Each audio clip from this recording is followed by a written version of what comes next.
Mark Langland's L&W Sports Communications.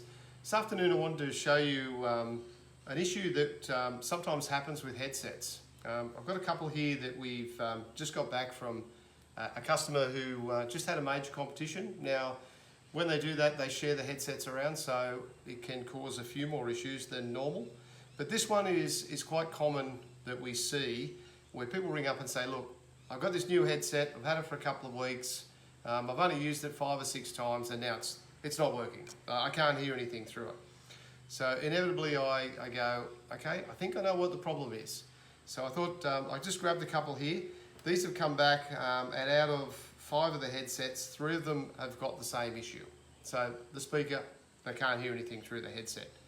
So these headsets that I've got here are quite old. I think this one's probably nearly 4, probably nearly 5 years old, because I can tell it's one of our really old ones with the long cable.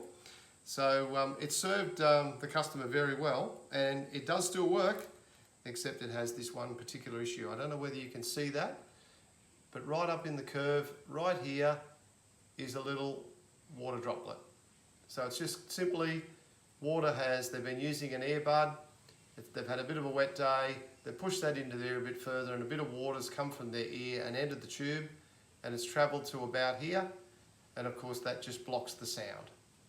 Simple as that. Now the best way to check, if you can't hear anything through your headset, what we want you to do is just unscrew the headset here, and hold the section, pull off the air tube. This one come off pretty easily. Sometimes they're a bit tight, so you have to give them a little bit of a pull. Just come off there, plug your headset into a radio, and just listen into the end here, because the speaker's actually located in the end here at all. So if you can hear sound through here, then you need to come back and have a look at your air tube and see if you can locate the water in it. Now I've got a couple here. This one was particularly interesting. A similar setup.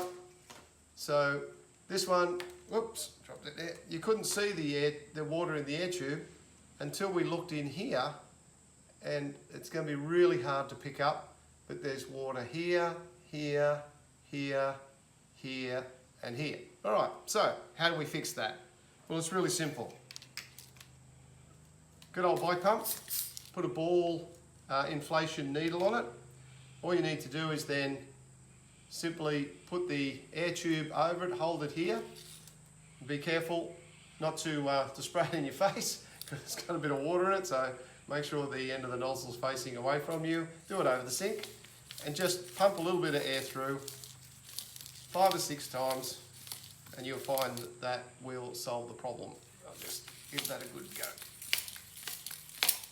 Alright, poor old pump's starting to show some sign of wear. And there we are, all clear. There's still a little tiny little bit there, so I'll need to do a little bit more. Obviously this bit of water's been sitting there a little bit longer. They do actually sell compressed air in a can that allows you to do that too, but obviously this is the cheap version. So, and then reassemble your headset, test it again, and you'll find that your headset will be working fine. Alright, so like I said, if your headset's not working, that's one little trick to try.